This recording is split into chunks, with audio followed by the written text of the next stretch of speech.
Puji Tuhan, saudara-saudara dikasih Tuhan, kita bersyukur kepada Tuhan.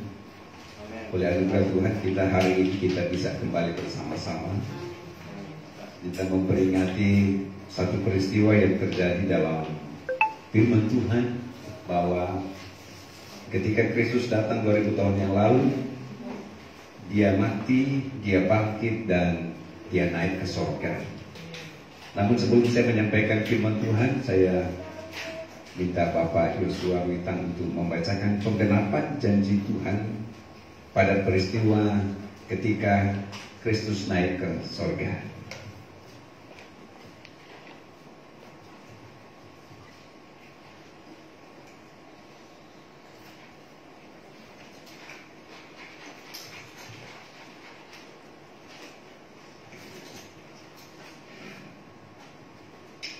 Haleluya. Demikian bunyi firman Tuhan. Pembacaan kita di pagi hari yang indah ini dari Markus pasalnya yang ke-16. Markus pasalnya yang ke-16, ayatnya yang ke-9 sampai dengan ayatnya yang ke-20. Demikian bunyi firman Tuhan. Yesus beberapa kali menampakkan diri dan mengutus murid-muridnya. Yesus terangkat ke surga. Setelah Yesus bangkit pagi-pagi pada hari pertama minggu itu, ia mula-mula menampakkan dirinya kepada Maria Magdalena. Daripadanya Yesus pernah mengusir 7 setan. Lalu perempuan itu pergi memberitahukannya kepada mereka yang selalu mengiringi Yesus dan yang pada waktu itu sedang berkabung dan menangis. Tetapi ketika mereka mendengar bahwa Yesus hidup dan telah dilihat olehnya, mereka tidak percaya. Sesudah itu, ia menampakkan diri dalam rupa yang lain kepada 2 orang dari mereka ketika keduanya dalam perjalanan ke luar kota. Lalu kembalilah mereka dan memberitahukannya kepada teman-teman yang lain, tetapi kepada mereka pun teman-teman itu tidak percaya. Akhirnya ia menampakkan diri kepada ke-11 orang itu ketika mereka sedang makan, dan ia mencela ketidakpercayaan dan kedegilan hati mereka. Oleh karena mereka tidak percaya kepada orang-orang yang telah melihat dia sesudah kebangkitannya. Lalu ia berkata kepada mereka, "Pergilah ke seluruh dunia, beritakanlah Injil kepada segala makhluk. Siapa yang percaya dan dibaptis akan diselamatkan, tetapi siapa yang tidak percaya akan dihukum. Tanda-tanda ini akan menyertai orang-orang yang percaya. Mereka akan mengusir setan-setan demi namaku. Mereka akan berbicara dalam bahasa-bahasa yang baru bagi mereka. Mereka akan memegang ular, dan sekalipun mereka minum racun maut, mereka tidak akan mendapat celaka. Mereka akan meletakkan tangannya atas orang sakit, dan orang itu akan sembuh." Sesudah Tuhan Yesus berbicara demikian kepada mereka, terangkatlah ia ke surga, lalu duduk di sebelah kanan Allah. Mereka pun pergilah memberitakan Injil ke segala penjuru, dan Tuhan turut bekerja dan meneguhkan firman itu dengan tanda-tanda yang menyertainya. Amin. Amin. Terima kasih Bapak Yosua. Dan saudara-saudara sekalian, kita akan baca bersama-sama setelah tadi kita mendengar satu penggenapan firman peristiwa ketika Yesus naik ke surga. Kita sama-sama buka kitab Kisah Rasul pasal 1 ayatnya yang ke-8 sampai ayatnya yang ke-9. Kisah Rasul 1 ayat 8 sampai ayatnya yang ke-9. Mari kita baca bersama-sama ayat ini. Saudara sudah temukan?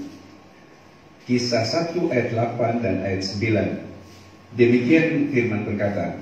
Kita baca bersama 2-3. Tetapi kamu akan menerima kuasa kalau Roh Kudus turun ke atas kamu, dan kamu akan menjadi saksiku di Yerusalem dan seluruh Yudea dan Samaria dan sampai ujung bumi.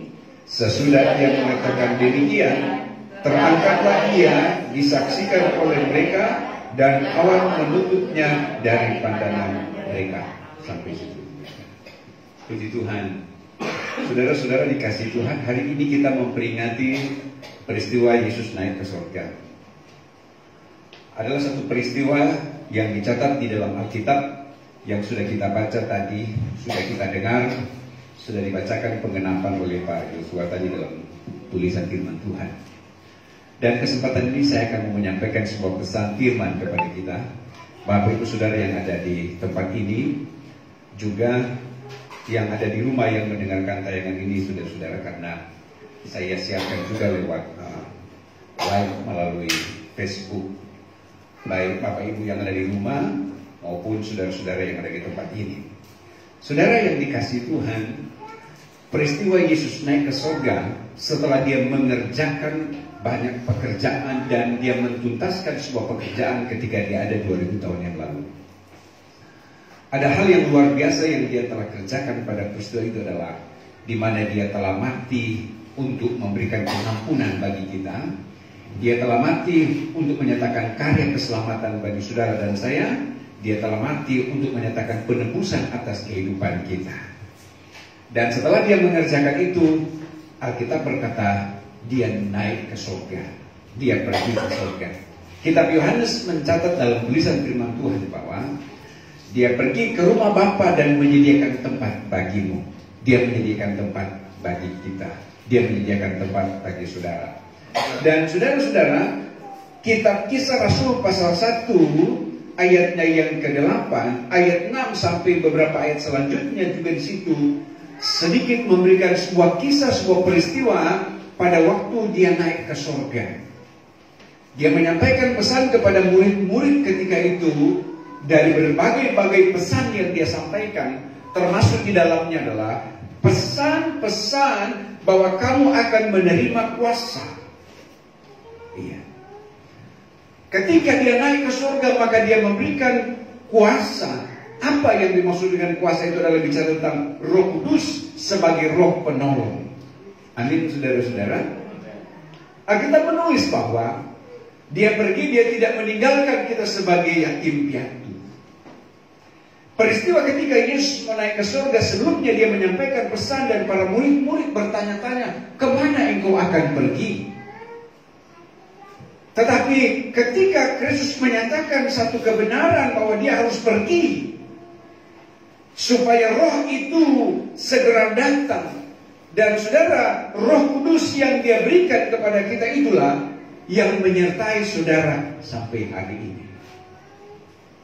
Nah, mari saudara-saudara kasih Tuhan, saya mau buka, saudara mundur di dalam tulisan firman Tuhan, sejenak mundur dalam kitab Yohanes pasalnya yang ke-16. Yohanes pasal 16 ayatnya yang ke-7. Coba ditampilkan yang ada di slide. Yohanes pasal 16 ayatnya yang ke-7.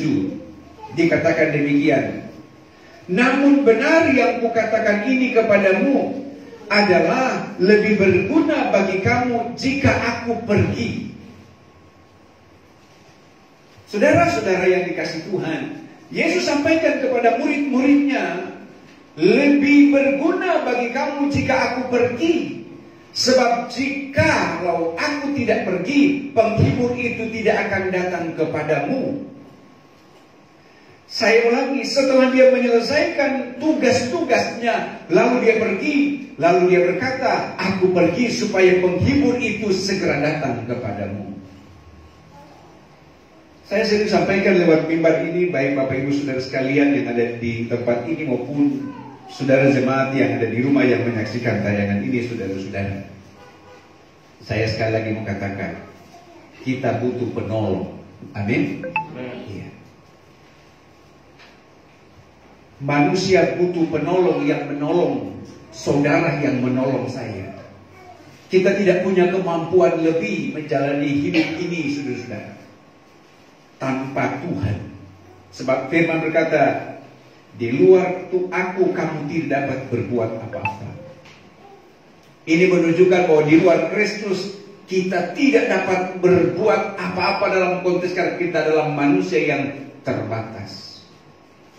Tetapi kasihnya kepada setiap kita ketika dia naik ke surga, dia tidak meninggalkan kita sendirian.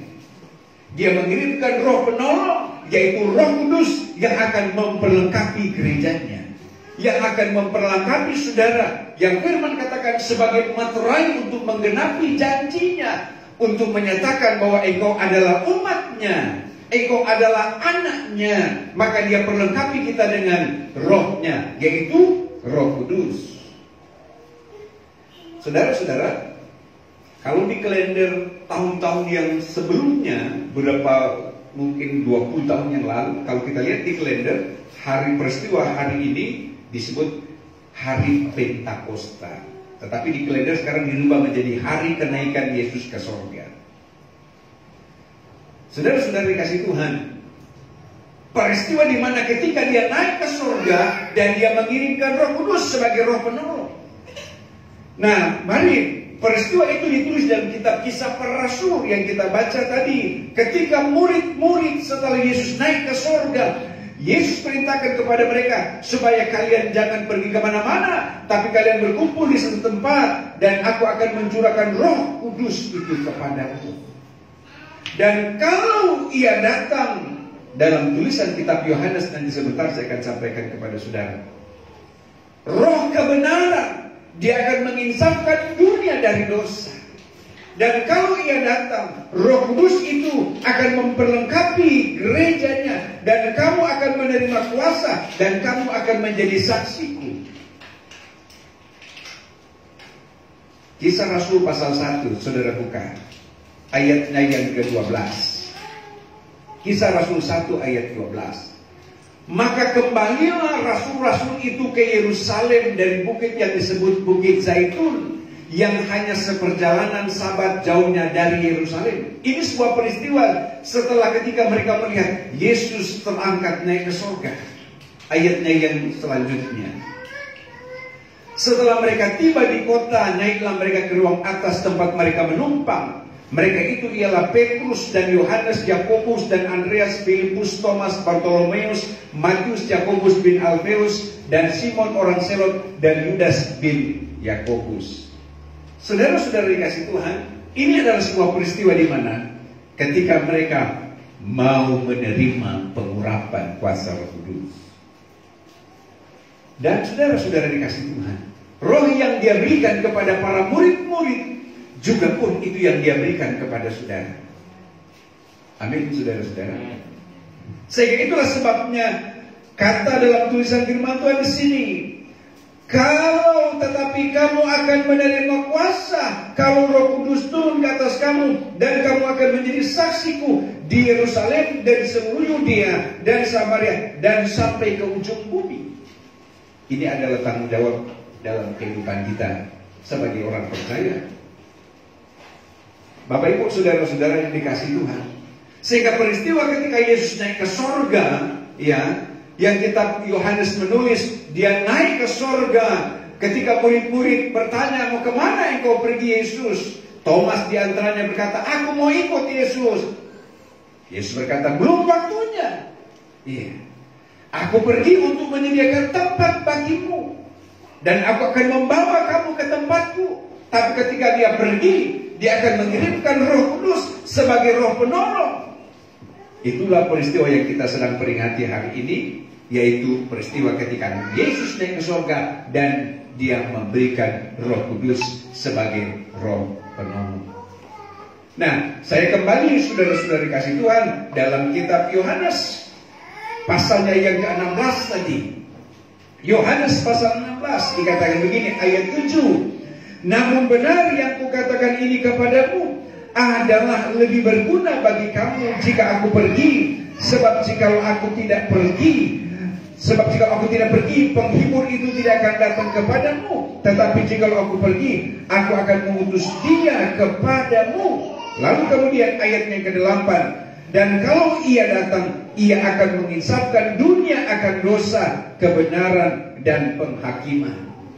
Saudara jemaat yang dikasihi Tuhan, adalah hal yang patut kita syukuri kepada Tuhan.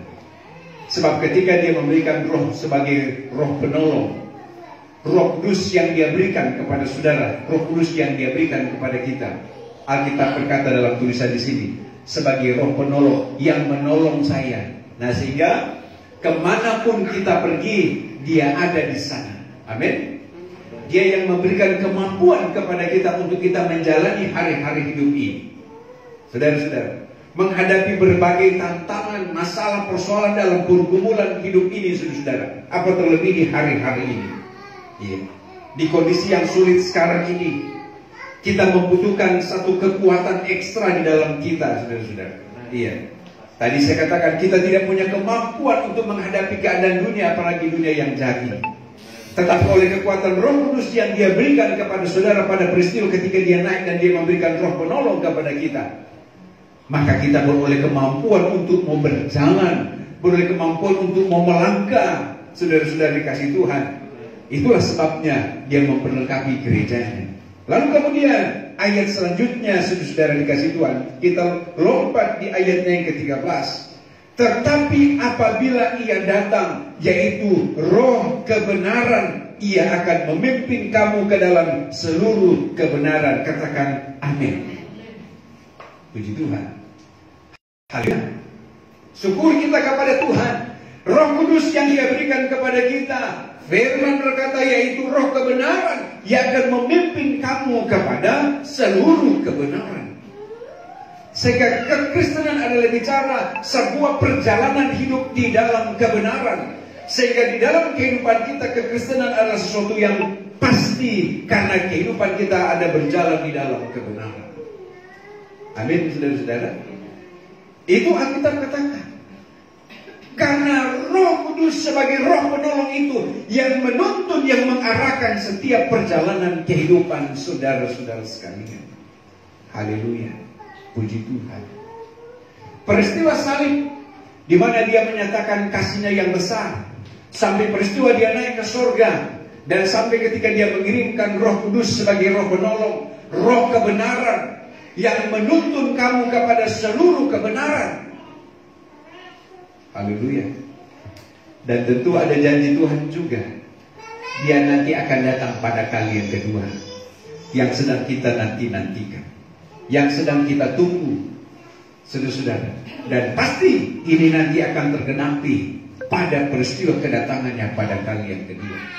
Tapi saya tidak bicara lebih jauh tentang hal itu. Saya kembali kepada apa kata firman Tuhan. Ayat 13 tadi, yaitu apabila ia datang, yaitu roh kebenaran, ia akan memimpin kamu ke dalam seluruh kebenaran. Sebab ia tidak akan berkata-kata dari dirinya sendiri, tetapi segala sesuatu yang didengarnya itulah yang akan dikatakannya, dan ia akan memberitakan kepadamu hal-hal yang akan datang. Saudara Bapak Ibu yang dikasihi Tuhan, tadi dalam pembacaan penggenapan dalam kaitannya dengan kenaikan Yesus ke surga yang dibacakan oleh Bapak Yosua tadi, mari sejenak kita akan kembali pada pembacaan tadi. Sedikit saya akan memberikan sebuah uraian di situ dalam Markus pasal yang ke-16. Markus pasal yang ke-16 ayatnya yang ke-17. Apa kata firman Tuhan? Tanda-tanda ini akan menyertai orang-orang percaya. Katakan amin.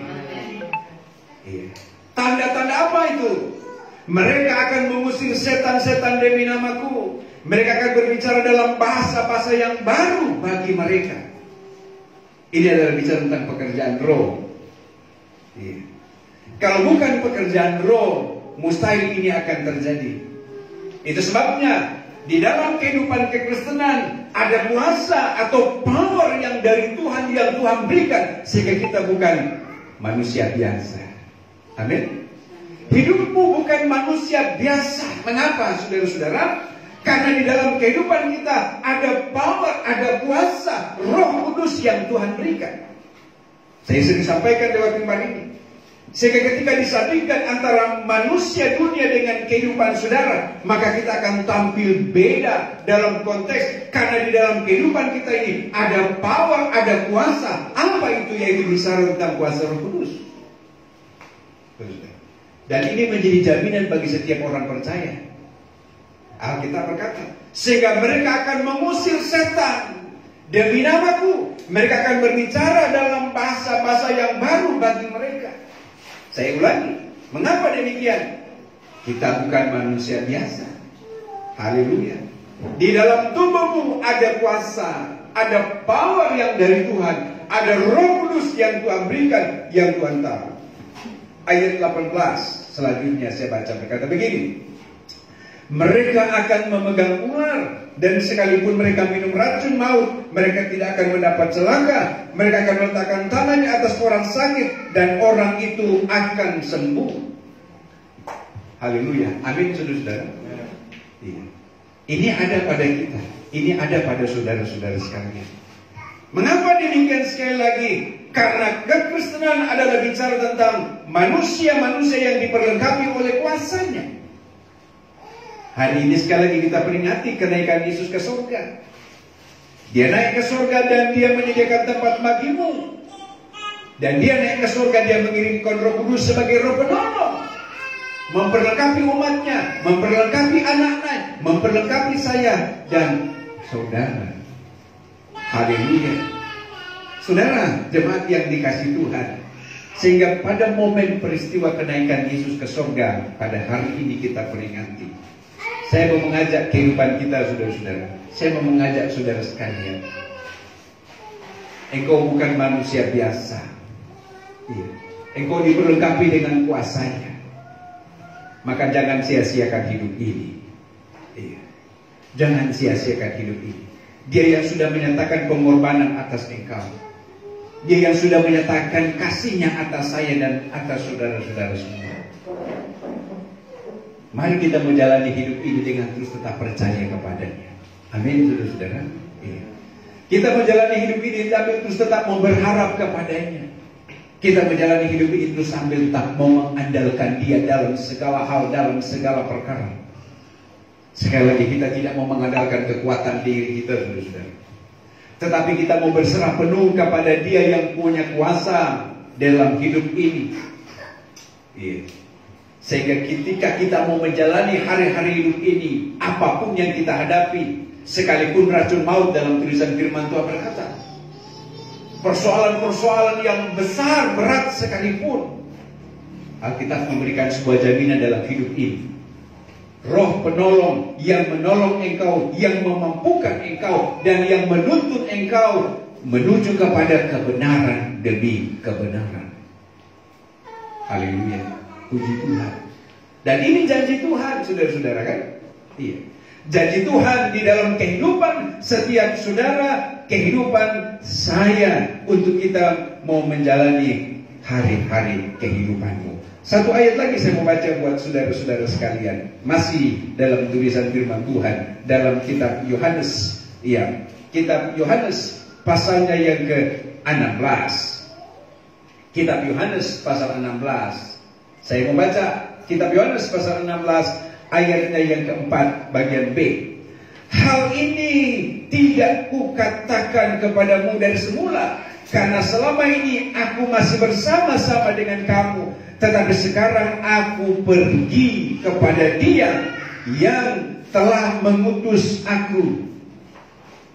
Saudara jemaat dikasihi Tuhan, maka ayat ini mempertegas Dia dari surga datang ke dalam dunia, dan Dia kembali ke surga karena Dia dari surga.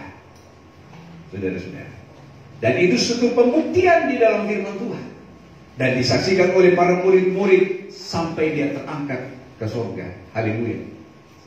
Dan ketika murid-murid menyaksikan sebagaimana Dia terangkat ke surga, malaikat Tuhan berkata pada peristiwa itu, Dia akan kembali dengan cara yang sama, dan akan disaksikan oleh seluruh mata bahwa Dia adalah Tuhan. Iya. Dia menjadi juru selamat dalam setiap kehidupan mereka yang percaya. Ayat selanjutnya, dan tiada seorang pun di antara kamu yang bertanya kepadaku, kemana engkau pergi? Ayat 6, tetapi karena aku mengatakan hal itu kepadamu, sebab itu hatimu berduka cita. Namun benar aku katakan ini kepadamu, adalah lebih berguna bagi kamu jika aku pergi.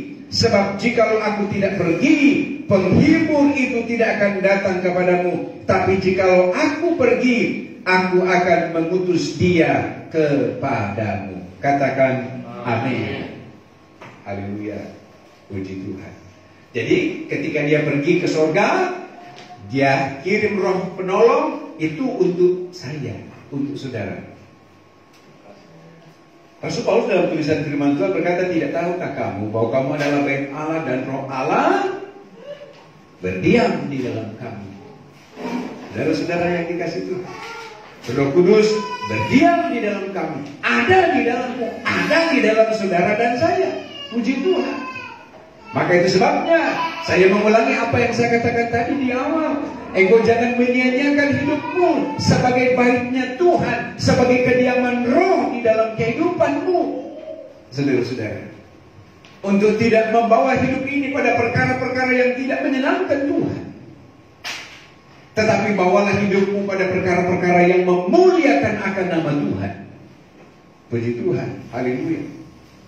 Dan apa janji Tuhan di dalam setiap kehidupan orang percaya untuk diperlengkapi dengan kuasanya? Ada tanggung jawab dalam hidup ini yang sudah kita baca tadi dalam kitab Kisah Rasul pasal 1 ayatnya yang ke-8 tadi, untuk supaya kamu menjadi saksi. Haleluya, amin. Saksi dalam kebenaran. Sehingga kemanapun kita pergi, Alkitab menulis dalam tulisan di sini, kamu menjadi saksi. Dan ini menjadi sebuah pertanyaan. Bagaimana dengan keadaan hidupmu? Apakah engkau sudah menjadi saksi atau belum? Alkitab berkata, jadi saksi dalam kebenaran dalam hidupmu, agar supaya mata dunia, orang-orang bisa melihat satu kebenaran yang ada padamu, yang Tuhan tahu, yang Tuhan berikan di dalam engkau. Dan ini menjadi tanggung jawab gereja. Dalam pengertian adalah tanggung jawab anak-anak Tuhan, kehidupan orang-orang percaya yang diperlengkapi oleh kuasanya. Haleluya. Saudara, apa yang saudara hadapi dalam kehidupanmu hari-hari ini? Persoalan pergumulan kita tetap percaya kepada Tuhan. Tuhan, oleh Roh-Mu berikan saya kekuatan, oleh Roh Kudus memberikan saya kemampuan, untuk supaya terus saya bisa menjadi saksi. Saudara, menjadi saksi dalam lingkungan keluargamu, di komunitasmu, di kelompokmu, dimanapun engkau ada, saudara-saudara. Karena itu tanggung jawab. Engkau diutus, engkau pergi, karena Roh Kudus ada padamu. Sehingga jemaat dikasih Tuhan, saya memberikan sebuah pengertian kepada kita sehingga kita tidak khawatir. Mengapa? Kita berkata juga pun, sehingga engkau tidak perlu takut. Mengapa? Karena Roh Kudus ada bersama dengan engkau. Amin, saudara-saudara dikasih Tuhan. Dia berikan kemampuan di dalam dirimu. Ayat terakhir saya mau baca, saudara-saudara kasih Tuhan, dalam tulisan firman Tuhan, untuk supaya saudara dan saya kita bisa mengerti dan memahami bahwa apa yang telah terjadi pada peristiwa ketika dia naik ke surga. Yohanes pasal yang ke-14, Yohanes pasal 14 ayatnya yang ketiga. Dan apabila aku telah pergi ke situ dan telah menyediakan tempat bagimu, aku akan datang kembali dan membawa kamu ke tempatku, supaya di tempat di mana aku berada, kamu pun berada. Katakan amin. Ini jaminan sekali lagi. Ini jaminan. Ketika dia naik ke surga, dia beri pengharapan kepada kita. Dan kita yang menantikan akan dia pada peristiwa nanti kedatangan pada kali yang kedua. Teruslah dalam kesetiaan, karena dia berjanji, aku akan kembali dan membawa kamu ke tempatku. Sehingga tidak menjadi alasan dalam hidup ini masalah persoalan pergumulan dalam hidup kalau engkau kehilangan kesetiaan. Karena Tuhan sudah menyatakan janjinya kepada setiap kita. Dan dia sudah menyatakan kuasanya dalam hidupmu. Penyertaannya sempurna di dalam hidup engkau. Maka kita mau tetap percaya dan yakin Tuhan menjadi jaminan di dalam hidup. Baik hidup sekarang hidup nanti, hidup yang akan datang sampai pada kekekalan kehidupan ini. Puji Tuhan, haleluya. Jemaat Bapak Ibu Saudara dikasih Tuhan, maka di momen peristiwa kenaikan Kristus ke sorga, saya mau mengulangi lagi kepada kita sekalian, Bapak Ibu Saudara jemaat yang ada di tempat ini maupun jemaat GP Sula Gracia yang berada di rumah yang mendengarkan tayangan ini, mari tetaplah engkau tinggal di dalam Dia. Amin. Iya. Tetap tinggal di dalam Kristus, karena firman berkata, di dalam Dia kamu berbuah-buah banyak, tetapi di luar Dia kamu tidak dapat berbuah-buah. Kamu tidak dapat berbuat apa-apa. Tetapi di dalam Dia, maka Dia di dalam engkau, Dia di dalam saya, maka saya akan mendapatkan terus kekuatan ekstra, yaitu Roh Kudus sebagai Roh penolong yang Dia berikan di dalam engkau. Amin. Firman Tuhan, kiranya Roh Kudus memeteraikan firman-Nya di dalam engkau untuk kita menjalani kehidupan ini. Mari saya undang saudara-saudara sekalian jemaat Tuhan bangkit berdiri. Kita akan nyanyikan pujian kepada Tuhan dan kita mau berdoa. Kita akan nyanyikan satu pujian kepada Tuhan. Peganglah tanganku Roh Kudus setiap hari, seterus dan seterusnya. Kita mau berdoa. Peganglah tanganku Roh Kudus setiap hari. Ku tak dapat jalan sendiri, ku tak dapat jalan sendiri tanpa Roh, tanpa Roh. Bawalah diriku kepada segala kebenaran, agar ku tidak tersesat mengikuti jalan. Sekali lagi, peganglah tanganku Roh Kudus setiap hari. Peganglah tanganku Roh Kudus setiap hari. Ku tak dapat jalan sendiri tanpa Roh. Bawalah diriku kepada segala kebenaran, agar ku tidak tersesat mengikuti jalan. Mari jemaat, kita merenungkan akan firman Tuhan. Lewat pujian ini menjadi doa kita kepadanya, agar Dia pegang tangan kita, agar kita tidak tersesat. Roh Kudus sebagai Roh penolong yang menuntun engkau. Ketika Dia Yesus naik ke sorga dan Dia memberikan Roh itu kepada kita, pagi siang hari ini naikkan pujianmu, katakan terima kasih Tuhan. Terima kasih untuk penolong yang telah Engkau berikan bagi kami, yaitu Roh Kudus yang menyertai saya, memampukan saya untuk saya menjalani kehidupan ini. Kami hanya dapat putus bergantung hanya kepada Engkau Tuhan. Terima kasih Tuhan. Pujian kami hanya bagi Engkau ya Yesus. Haleluya. Pagi hari naikkan pujian dan sembahmu kepada Dia. Kita tidak hanya sekedar memperingati begitu saja, tetapi kita pahami dalam-dalam bahwa kita bukan manusia biasa, karena kita diperlengkapi oleh kuasa-Nya. Dan ini adalah bukti dari kasih Tuhan di dalam kehidupan setiap kita. Haleluya. Sehingga Dia tidak meninggalkan engkau sendirian. Dia tidak membiarkan engkau menghadapi pergumulan sendirian, tetapi Dia ada dan menyertai engkau. Dia bekerja di dalam hidupmu, dan percaya Dia Tuhan yang sanggup untuk memberikan jalan keluar dalam setiap pergumulan hidup. Mari kita berdoa. Terima kasih Tuhan. Pada kesempatan ini kami bersyukur kami boleh memperingati Engkau naik ke surga dan Engkau beri Roh Kudus sebagai Roh penolong bagi kami. Terima kasih Yesus, sehingga kami boleh ada sebagaimana ada pada hari ini karena oleh anugerah yang Engkau berikan. Kami menyadari kami menghadapi berbagai tantangan-tantangan. Tapi puji Tuhan, kami boleh berdiri di hadapan Tuhan pagi hari ini karena kasih-Mu di dalam kehidupan kami. Sebab itu hamba mau berdoa, terus Engkau perlengkapi dengan kuasa-Mu sebagai Roh penolong yang menolong kami. Berkati umat-Mu, berkati kami semua. Dan kami percaya Tuhan yang menjadi jaminan dalam hidup ini, sekarang sampai selama